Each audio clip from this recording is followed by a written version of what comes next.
أعوذ بالله من الشيطان الرجيم. بسم الله الرحمن الرحيم. رب اشرح لي صدري ويسر لي أمري واحلل عقدة من لساني يفقه قولي. رب زدني علما. رب زدني علما. إياك نعبد وإياك نستعين. سبحانك لا علم لنا إلا ما علمتنا إنك أنت العليم الحكيم. وأفوض أمري إلى الله إن الله بصير بالعباد. یا علیم علمنی. یا علیم علمنی. یا علیم علمنی. کل ہم نے تعوذ کے بارے میں مختصراً عرض کیا تھا، تو آج انشاءاللہ بسم اللہ الرحمن الرحیم کا ترجمہ اور اس کی مختصر تشریح اور تفسیر جو ہے وہ دیکھیں گے، ہم پڑھیں گے۔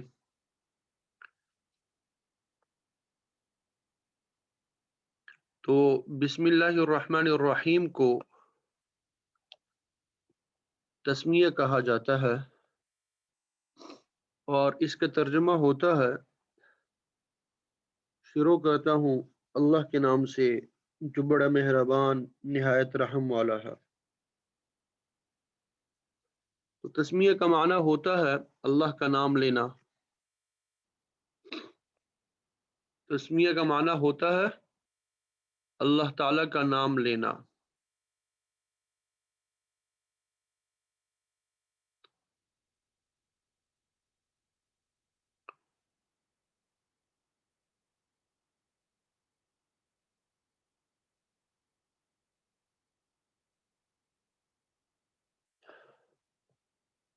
اور تسمیہ پڑھنا قرآن مجید کی تلاوت جب کرتے ہیں یہ سنت ہے۔ اس کے علاوہ بھی تسمیہ پڑھنا بہت سے مقامات اور بہت سی جگہوں پہ تسمیہ پڑھنا سنت ہے، بلکہ آپ صلی اللہ علیہ وسلم کا ارشاد ہے کہ تسمیہ پڑھا کرو۔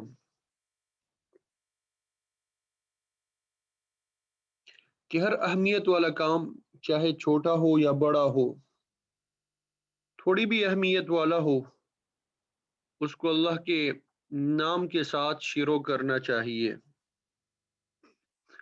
آپ نے ارشاد فرمایا کل امر ذی بال لم یبدأ ببسم اللہ فہو ابتر،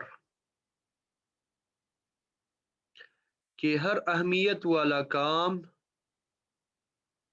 جو بسم اللہ سے شروع نہ کیا جائے وہ بے برکت ہو جاتا ہے،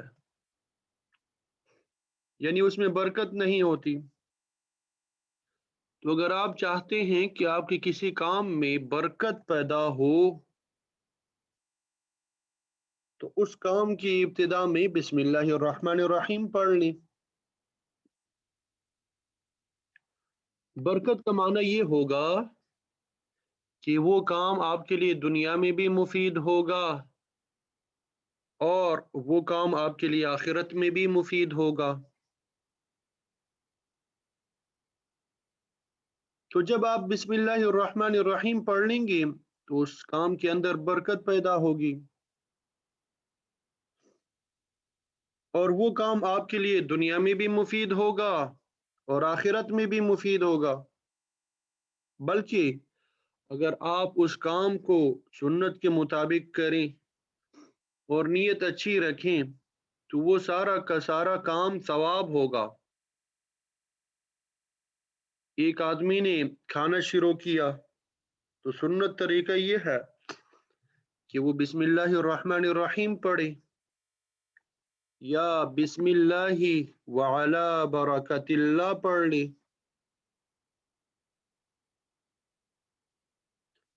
جب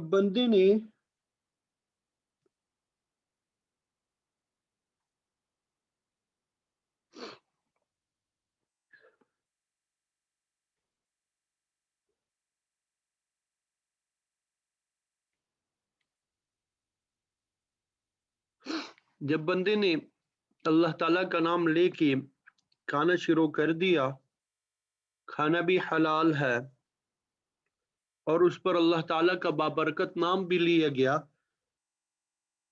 تو وہ کھانا بابرکت ہوگا، برکت والا ہوگا، تو یہ کھانا آپ کی دنیا کے لیے بھی مفید ہوگا اور آپ کی آخرت کے لیے بھی مفید ہوگا۔ شرط یہ ہے کہ وہ حلال ہو، صحیح طریقے سے حاصل کیا گیا ہو، تو وہ کھانا جو ہے وہ باعث ثواب ہوگا۔ آپ صلی اللہ علیہ وسلم کا ارشاد ہے کہ بسا اوقات ایک بندہ کھاتا ہے، پھر اللہ کی حمد بیان کرتا ہے اور اللہ تعالیٰ اس سے راضی ہوتے ہیں، کھانا کھاتا ہے، شیروں میں بسم اللہ الرحمن الرحیم پڑھتا ہے اور آخرت میں اللہ تعالیٰ کا شکر ادا کرتا ہے۔ آخرت سے مراد آخر میں، کھانے کے آخر میں، تو وہ کھانا اس کے لیے باعث ثواب ہوتا ہے۔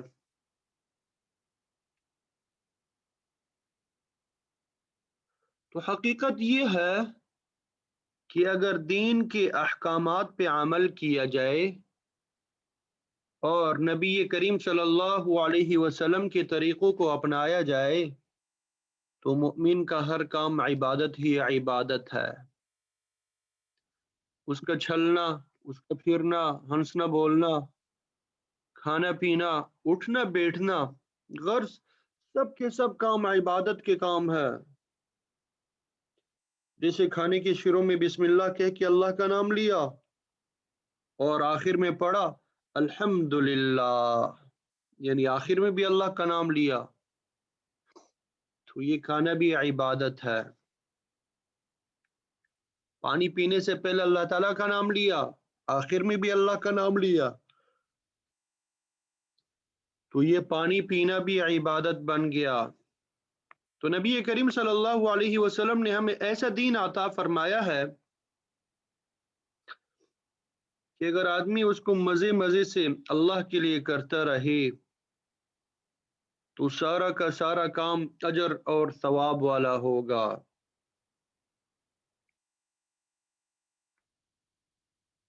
حاجی محمد شریف رحمت اللہ علیہ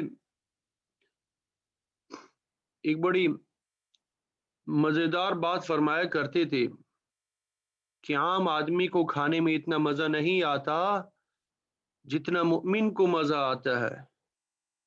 فرمایا کہ کافر کو کھانے میں اتنا مزہ نہیں آتا جتنا مسلمان کو مزہ آتا ہے، اس لیے کہ کافر کو صرف کھانے کا مزہ آتا ہے، یہ کیسا عمدہ کھانا ہے، بریانی بڑی مزیدار بنی ہوئی ہے، لیکن جب مؤمن کھانا کھاتا ہے تو اس کو دو لذتیں حاصل ہوتی ہے۔ ایک تو کھانے کی لذت جو کہ کافر کو بھی حاصل، لیکن دوسری وہ لذت ہے جو کافر کو حاصل نہیں ہوتی، اور وہ یہ ہے کہ مؤمن کھانے کی شروع میں بسم اللہ پڑھتا ہے اور آخر میں الحمدللہ پڑھتا ہے اور یہ خیال کرتا ہے کہ یہ کھانا اللہ تعالیٰ نے مجھے عطا فرمایا ہے، یہ نعمت میرے رب نے مجھے عطا کی ہے، اس لیے مؤمن مزے مزے سے کھانا کھاتا ہے اور دل سے نکلتا ہے الحمدللہ کہ اے اللہ تیرا شکر ہے، تو نے مجھے یہ نعمت عطا فرمائی۔ حاجی امداد اللہ مہاجر مکی صاحب رحمۃ اللہ علیہ بڑے اللہ والے بزرگ گزرے ہیں۔ حضرت حکیم الامت مولانا اشرف علی تھانوی صاحب رحمۃ اللہ علیہ کی بھی پیر تھے، تو آپ نے حضرت تھانوی رحمۃ اللہ علیہ سے فرمایا تھا کہ مولوی اشرف علی جب پانی پیو تو ٹھنڈا پانی پیا کرو، جب ٹھنڈا پانی پیو گے تو دل سے الحمدللہ نکلے گا، اور جب دل سے الحمدللہ نکلے گا تو اللہ تعالیٰ کی رضا نصیب ہوگی۔ تو دیکھو کھانے میں بھی مزہ، پینے میں بھی مزہ، چلنے پھرنے میں بھی مزہ، ہر چیز میں مزہ ہے۔ تو جب آدمی سنت کی اتباع کی نیت سے شروع میں بسم اللہ پڑھے اور آخر میں الحمدللہ پڑھے، اور درمیان میں شریعت کی حدود کی رعایت کرتے ہوئے کوئی کام کرے، تو غرض آپ صلی اللہ علیہ وسلم نے جگہ جگہ تسمیہ پڑھنے کی تلقین فرمائی ہے۔ کھانے سے پہلے بسم اللہ، مسجد میں داخل ہونے لگی تو بھی حکم ہے بسم اللہ پڑھو، صرف بسم اللہ پڑھ لو یہ بھی کافی ہے۔ اور اگر یہ بھی پڑھ لو کہ بسم اللہ والصلاة والسلام علی رسول اللہ، تو یہ پڑھنا نور علی نور ہے۔ اور ساتھ میں یہ دعا بھی مانگو، اللہم افتح لی ابواب رحمتک، کہ اللہ کے نام سے نبی کریم صلی اللہ علیہ وسلم پہ درود بھیجتا ہوں۔ اے اللہ میرے لیے رحمت کے دروازے کھول دیجئے۔ تو اب اس طرح مسجد میں داخل ہونا بھی عبادت ہے۔ اور جب انسان مسجد سے باہر نکلنے لگے تو حکم یہ ہے بسم اللہ والصلاة والسلام علی رسول اللہ، اللہم انی اسألک من فضلک، یہ دعائیہ کلمات کہتے ہوئے باہر نکلو۔ تو اس طریقے سے مسجد سے باہر نکلنا بھی عبادت ہے۔ اور جب گھر میں داخل ہونے لگو تو آپ صلی اللہ علیہ وسلم نے فرمایا یہ دعا پڑھو، بسم اللہ ولجنا وبسم اللہ خرجنا وعلی اللہ ربنا توکلنا، کہ اے اللہ، یعنی اللہ کے نام سے ہم اندر داخل ہوئے، ولجنا ہم اندر داخل ہوئے، وبسم اللہ خرجنا اور اللہ ہی کے نام سے ہم باہر نکلے، وعلی اللہ ربنا توکلنا اور اللہ تعالیٰ ہی پر ہم نے بھروسہ کیا۔ اگر عربی کی دعائیں یاد ہو تو بہت اچھی بات ہے، اور آپ صلی اللہ علیہ وسلم کی سنت ہے، لیکن یہ دعا اگر یاد نہ بھی ہو تو آدمی گھر میں داخل ہوتے وقت صرف بسم اللہ ہی کہہ دے تو بھی کافی ہے، اس لیے کہ اللہ تعالیٰ کا نام لینا بڑی بات ہے، اللہ تعالیٰ کا نام معمولی چیز نہیں ہے۔ حدیث میں آتا ہے کہ قیامت کے دن ایک شخص کو لایا جائے گا، اس کے پاس گناہوں کے انبار ہوں گے، بھرے ہوئے گناہوں کے رجسٹر ہوں گے،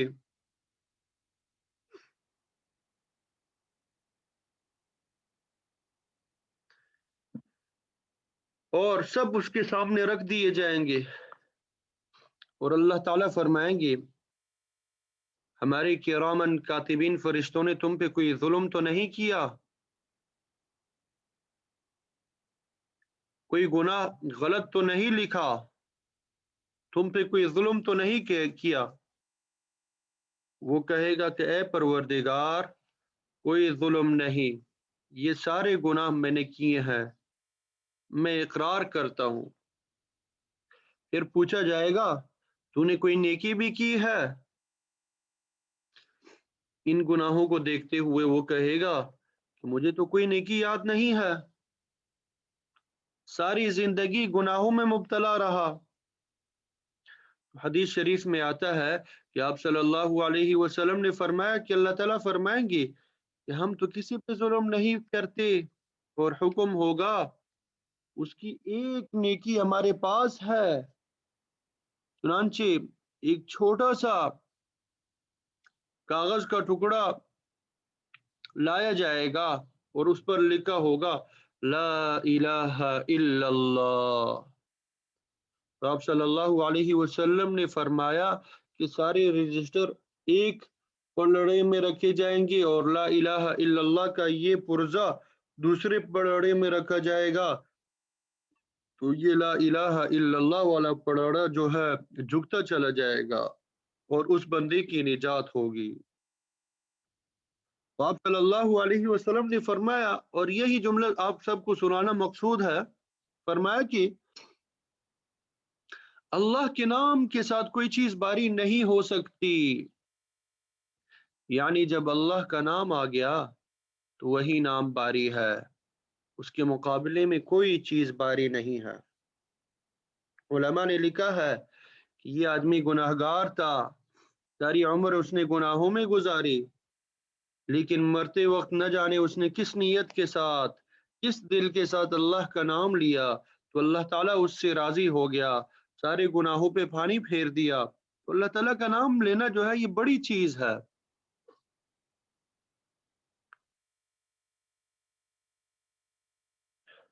حضرت عبداللہ ابن عمر رضی اللہ تعالی عنہ بڑے مشہور صحابی ہے، ان کا مشہور واقعہ ہے کہ وہ اپنے غلاموں کا خیال نہ رکھتے تھے۔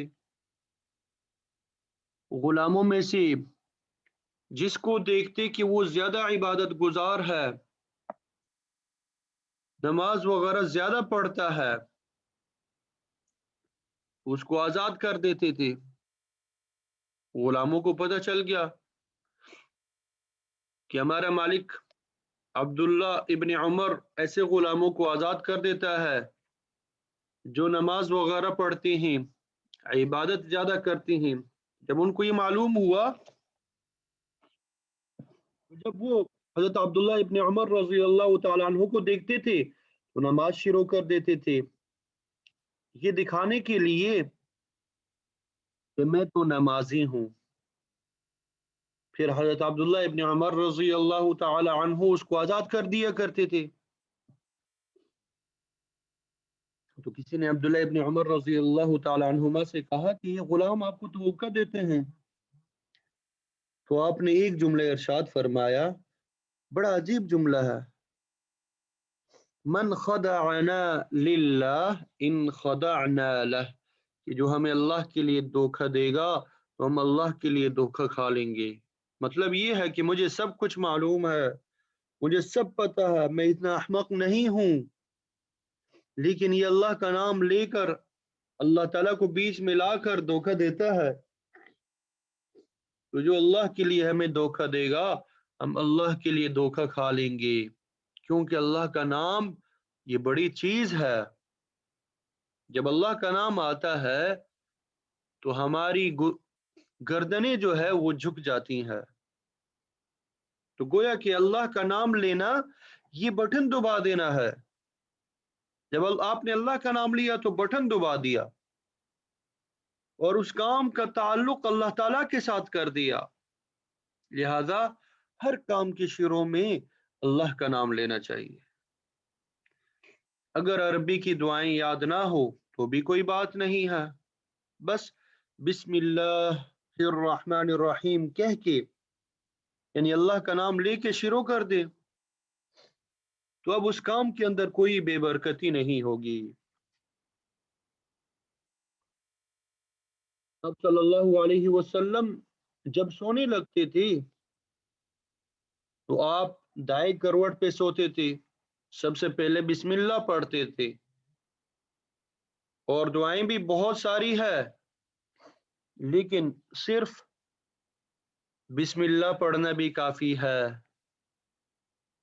ایک حدیث میں آتا ہے کہ آپ صلی اللہ علیہ وسلم نے فرمایا کہ آدمی گھر سے نکلا اور نکل کر یہ دعا پڑھی، بسم اللہ واعتصمت باللہ وتوکلت علی اللہ ولا حول ولا قوت الا باللہ، کہ اللہ تعالیٰ کے نام سے میں نکلتا ہوں، اللہ تعالیٰ کے نام کو میں مضبوطی سے پکڑتا ہوں اور اللہ پہ بھروسہ کرتا ہوں، اور اللہ تعالیٰ کے علاوہ کسی کی کوئی مدد نہیں۔ تو جب انسان یہ کہہ کے نکلتا ہے تو شیطان ایک کونے میں کھڑے ہو کے سر پیٹنے لگتا ہے اور کہتا ہے کیف برجل ہدی ووقی،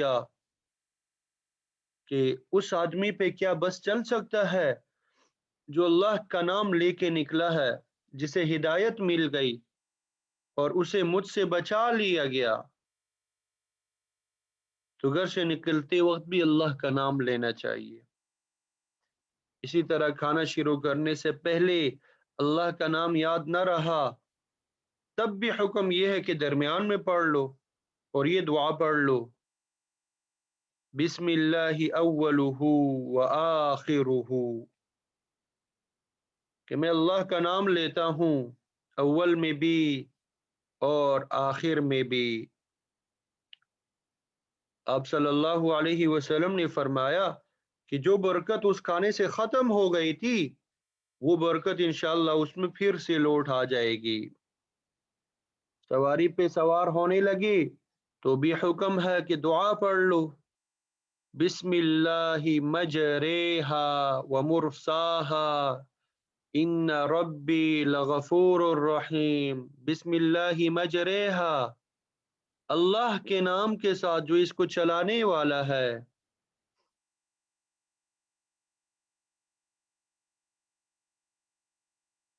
ان ربی لغفور الرحیم، بے شک میرا پروردگار بڑا بخشنے والا رحم کرنے والا ہے۔ اسی طرح بیت الخلاء میں داخل ہوتے وقت بھی ایک دعا ہے، اللہم انی اعوذ بک من الخبث والخبائث، لیکن اس سے پہلے بسم اللہ بھی ہے، بسم اللہ اللہم انی اعوذ بک من الخبث والخبائث۔ چونکہ یہ بیت الخلاء میں شیطانی اثرات ہوتے ہیں، جن مرد اور جن عورتوں کے اثرات ہوتے ہیں، تو جب آدمی یہ دعا پڑھ کے داخل نہیں ہوگا تو اس پہ اثرات ظاہر ہو جائیں گے، تو بجائے اس کے کہ اس پہ اثرات ظاہر ہو جائے اور آدمی حاملوں کے چکر میں پڑے رہے، بہتر یہ ہے کہ آدمی شروع سے احتیاط کرے، اور احتیاط یہ ہے کہ جب بھی بیت الخلاء میں داخل ہونے لگے تو اس سے پہلے یہ دعا ضرور پڑھ لے۔ اسی طرح حدیث میں بھی آتا ہے جب آدمی کپڑے اتارتا ہے تو ظاہر آدمی برہنہ ہو جاتا ہے، تو اگر بسم اللہ پڑھ کے کپڑے اتارے تو حدیث میں آتا ہے تو جنات کی آنکھوں اور انسان کی شرمگاہ کے درمیان ایک پردہ حائل ہو جاتا ہے، یعنی آپ کمرے میں ہیں، بسم اللہ پڑھے بغیر ویسے ہی کپڑے اتار دیے تو شیطان آپ کو دیکھ لے گا، جنات دیکھیں گے، تو ان سے بچنے کا طریقہ وہی ہے جو آپ صلی اللہ علیہ وسلم نے بتلا دیا کہ بسم اللہ پڑھو، تو شیطان اور تمہاری شرمگاہ کے درمیان پردہ حائل ہو جائے گا۔ تو یہ وہ تمام باتیں ہیں جنہیں انسان کو خود بھی سیکھنا چاہیے، اپنی عورتوں کو بھی سکھانی چاہیے، اولادوں کو بھی سکھانی چاہیے۔ تو بسم اللہ اور اعوذ باللہ پڑھنے کا اہتمام کرنا چاہیے۔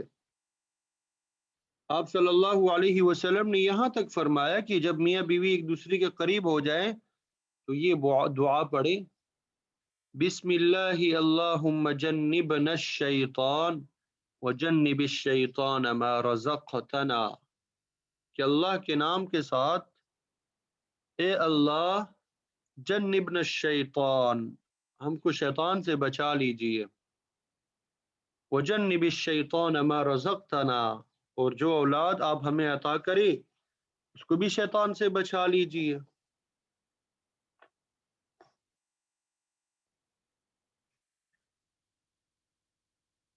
تو جو آدمی یہ دعا پڑھ لے گا تو میاں بیوی پر بھی شیطان کا اثر نہیں ہوگا، جو اولاد ہوگی وہ بھی انشاءاللہ شیطان کے اثرات سے محفوظ رہے گی۔ اب ذرا غور کریں کہ کس کس جگہ میں آپ صلی اللہ علیہ وسلم نے بسم اللہ پڑھنے کی تاکید فرمائی ہے۔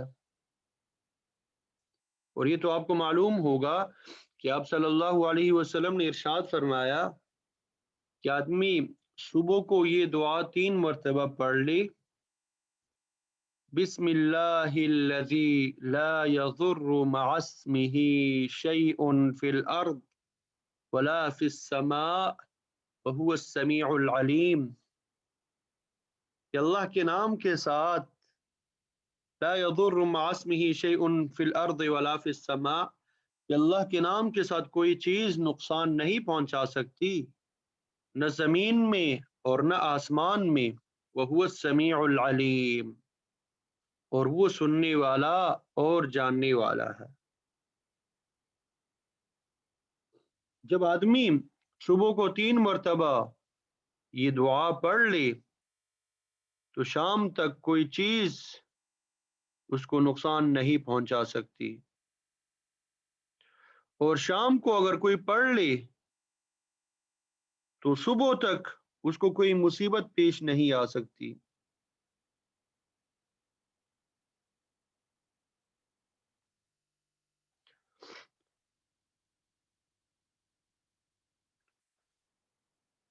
یہ جو روایت آپ کو بیان کی بسم اللہ الذی لا یضر مع اسمہ شیء فی الارض ولا فی السماء،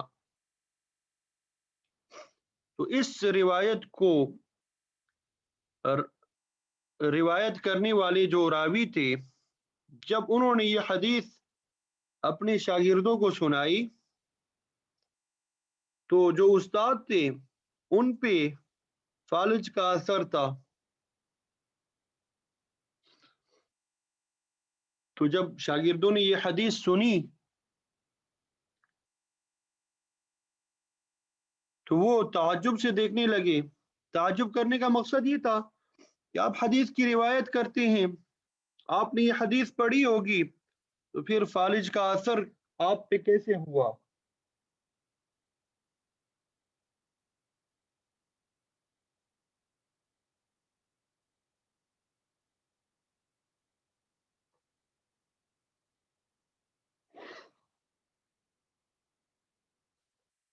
کیونکہ آپ یہ کہتے ہیں کہ جو آدمی صبح کو 3 مرتبہ اور شام کو 3 مرتبہ یہ حدیث پڑھے اس کو کوئی چیز نقصان نہیں پہنچا سکتی۔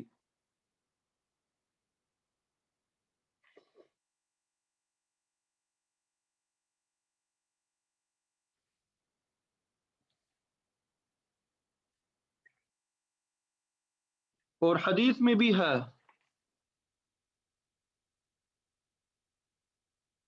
تو فرمایا تم مجھے دیکھ رہے ہو، بات یہ ہے کہ جس روز یہ حادثہ پیش آیا اس دن میں پڑھنا بھول گیا تھا، اور فرمایا کہ جو تقدیر میں ہے وہ تو ہو کے ہی رہتا ہے۔ بہرحال عرض یہ کر رہا ہوں کہ اللہ تعالیٰ کا نام ایک ایسی چیز ہے کہ جس چیز پر لیا جائے وہ باعث برکت بن جاتی ہے اور باعث ثواب بن جاتی ہے، اور اس کا رشتہ اللہ تعالیٰ سے جڑ جاتا ہے۔ مفتی اعظم پاکستان ہمارے دادا استاد مفتی شفیع صاحب رحمۃ اللہ علیہ نے لکھا ہے کہ آدمی جب پانی کا گلاس لیتا ہے، دائیں ہاتھ میں لیتا ہے، کہتا ہے بسم اللہ الرحمن الرحیم، تو حقیقت میں وہ ایک بڑی چیز کا اظہار کر رہا ہوتا ہے، اور یہ ہے کہ یہ پانی میں نے پیدا نہیں کیا، یہ پانی اللہ تعالیٰ نے آسمان سے نازل فرمایا، نہ جانے کن کن ذرائع سے ہو کے مجھ تک پہنچتا ہے۔ مکمل تفصیل حضرت کی رسالے میں موجود ہے جن کا نام ہے بسم اللہ۔ اس میں حضرت نے یہ فرمایا کہ یہ پانی جس کو تم پی رہے ہو یہ اصل میں سمندر کا کڑوا پانی تھا، بادلوں کے ذریعے سے وہ اٹھا، پھر وہ چلا جا کے برسا اور برف کی شکل میں منجمد ہو گیا. پھر جب گرمی پڑی، گرمی کے زمانے میں برف پگھلنی شروع ہوئی اور وہ چلتے چلتے زمینوں کو، انسانوں کو، جانوروں کو، سب کو سیراب کرتے ہوئے بالآخر دوبارہ سمندر میں گر گیا. اور پھر سمندر سے بادل اٹھے اور پھر بارش برسی اور برف کی شکل میں منجمد ہوا. اس طریقے سے اللہ رب العزت اپنے تمام مخلوقات کو سیراب کرتا ہوا پھر وہ یہی سلسلہ چلتا ہے کہ پھر سمندر میں گرا، پھر بادل اٹھے. تو یہ سلسلہ چل رہا ہے. تو جب ایک مسلمان پانی پیتا ہے تو اقرار کرتا ہے کہ اللہ، یہ پانی تو نے پہنچایا ہے. قرآن مجید کے 27ویں پارے میں سورہ واقعہ میں اللہ تعالیٰ نے فرمایا افرأیتم الماء الذی تشربون، کیا تم دیکھتے ہو اس پانی کو جس کو تم پیتے ہو؟ اانتم انزلتموه من المزن ام نحن المنزلون، کیا تم نے بادلوں سے اس کو اتارا ہے یا ہم اتارنے والے ہیں؟ لو نشاء جعلناه اجاجا فلولا تشکرون، اگر ہم چاہتے تو اس کو کڑوا کرتے تو تم شکر کیوں نہیں کرتے؟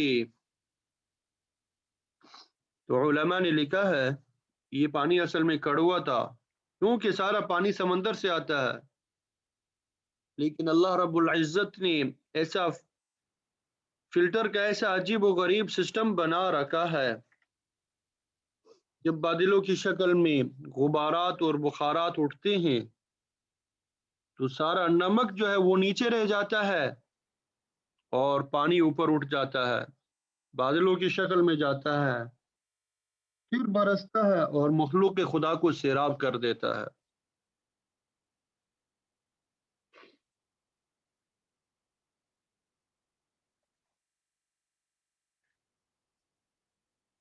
تو جب مؤمن کھاتا ہے، پیتا ہے، کوئی چیز استعمال کرتا ہے اور شروع میں بسم اللہ کہتا ہے تو گویا کہ وہ اپنے تعلق کو اللہ تعالیٰ کے ساتھ جوڑ دیتا ہے. کہنے کو تو یہ چھوٹا سا لفظ ہے، لیکن حقیقت میں اس کے اندر سارے عقائد چھپے ہوئے ہیں. تو بسم اللہ الرحمن الرحیم یعنی اللہ کے نام سے جو بڑا مہربان نہایت رحم والا ہے میں شروع کرتا ہوں. با کا معنی ہوتا ہے ساتھ، اسم کا معنی ہے نام، رحمان کا معنی ہے بڑا مہربان اور رحیم کا معنی ہے نہایت رحم والا. یہاں رحمان اور رحیم میں تھوڑا سا فرق ہے. رحمان جو ہے یہ اللہ کا ذاتی نام شمار کیا جاتا ہے، یعنی یہ اللہ تعالیٰ کا وہ نام ہے جو اللہ کے علاوہ کے لیے استعمال نہیں ہو سکتا. لیکن رحیم جو ہے اللہ تعالیٰ کا صفتی نام ہے، یعنی یہ اللہ کے لیے بھی استعمال ہو سکتا ہے اور اللہ کے علاوہ دیگر افراد کے لیے بھی استعمال ہوتا ہے.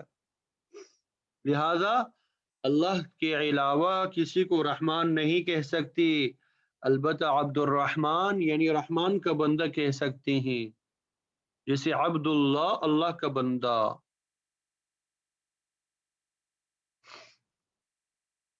تو لفظ رحمان جو ہے یہ اللہ تعالیٰ کا ذاتی نام ہے، اس کا اللہ کے علاوہ کے لیے استعمال جائز نہیں ہے. لیکن رحیم جو لفظ ہے یہ اللہ تعالیٰ کا صفتی نام ہے، اللہ کے علاوہ کے لیے بھی اس کو استعمال کرنا جائز ہے.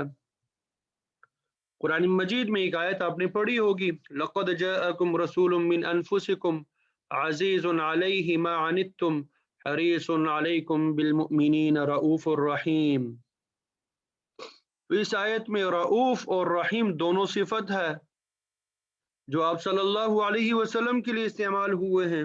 تو رؤوف اور رحیم یہ اللہ تعالیٰ کے نام ہے، چنانچہ آپ عبد الرؤوف بھی کہہ سکتے ہیں، عبد الرحیم بھی کہہ سکتے ہیں، لیکن اگر کسی کا نام صرف رؤوف رکھنا چاہیں، رحیم رکھنا چاہیں تو بھی رکھ سکتے ہیں، جائز ہے. چنانچہ آپ صلی اللہ علیہ وسلم کو کہا گیا بالمؤمنین رؤوف الرحیم، لیکن کسی کا صرف رحمان نام رکھنا جائز نہیں ہے۔ تو ابھی جیسا میں نے آپ کو بتایا کہ بسم اللہ الرحمن الرحیم پڑھنا سنت ہے مختلف جگہوں میں بھی، اور قرآن مجید شروع کرنے سے پہلے بھی، اور یہ سنت ہے نماز کی ہر رکعات میں بھی۔ اکثر لوگوں کو یہ مسئلہ معلوم نہیں ہے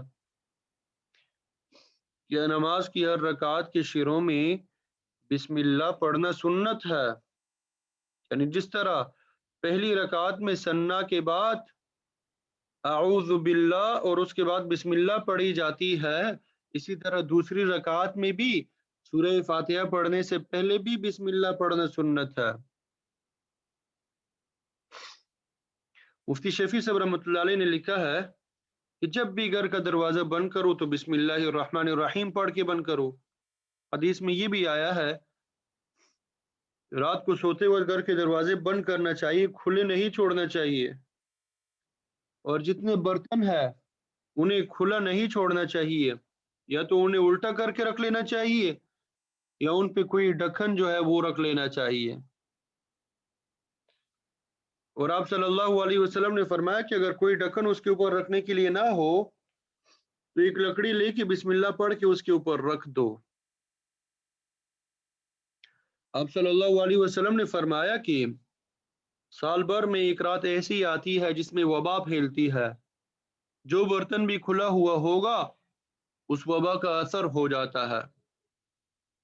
اور حدیث میں آپ صلی اللہ علیہ وسلم نے فرمایا کہ جب انسان گھر میں داخل ہوتا ہے بسم اللہ پڑھ کے داخل نہیں ہوتا تو شیطان خوش ہوتا ہے، کہتا ہے کہ لو بھائی کھانا مل گیا، رات گزارنے کی جگہ مل گئی۔ لیکن جب بسم اللہ پڑھ کے داخل ہوتا ہے تو شیطان کا اثر ختم ہو جاتا ہے۔ تو غرض یہ کہ قدم قدم پہ آپ صلی اللہ علیہ وسلم نے ہمیں یہ تعلیم دی کہ بسم اللہ پڑھنی چاہیے۔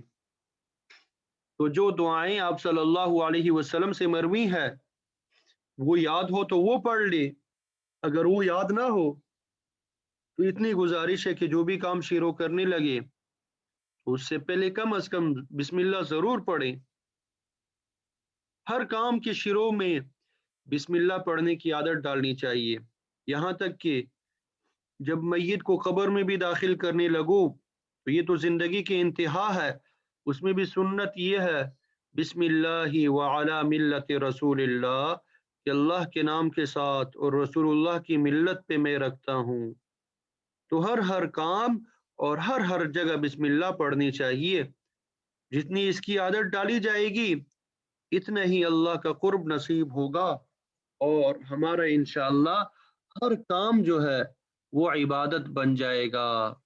اللہ تعالیٰ سے دعا ہے کہ اللہ تعالیٰ ہم سب کو ان تمام باتوں پر عمل کی توفیق عطا فرمائے، اور قرآن مجید کا سمجھنا اور سمجھانا ہمارے لیے آسان فرمائے۔ قرآن مجید کے سیکھنے اور سکھانے میں جتنی بھی رکاوٹیں ہیں ان سب کو دور فرمائے۔